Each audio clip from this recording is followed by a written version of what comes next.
What does the Bible say about eating pork? In the Bible, specifically in the Old Testament, there are dietary laws outlined in the book of Leviticus that prohibited the consumption of certain foods, including pork.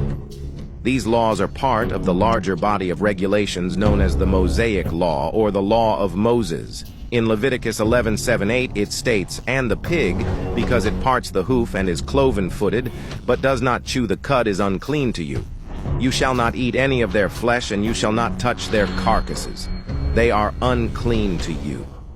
These dietary laws were given to the Israelites as a way of distinguishing them as a unique people, set apart by God and promoting holiness.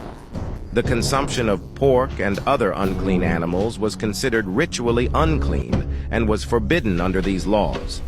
However, it's important to note that in the New Testament, specifically in the book of Acts, the Apostle Peter receives a vision from God that overturns these dietary laws.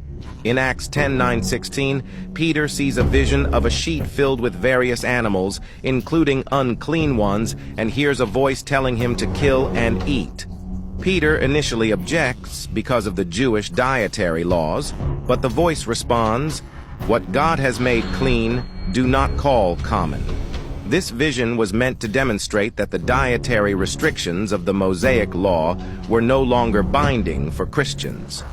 After this vision, Peter visits the house of a Gentile named Cornelius and eats with him, which was a significant departure from Jewish customs at the time.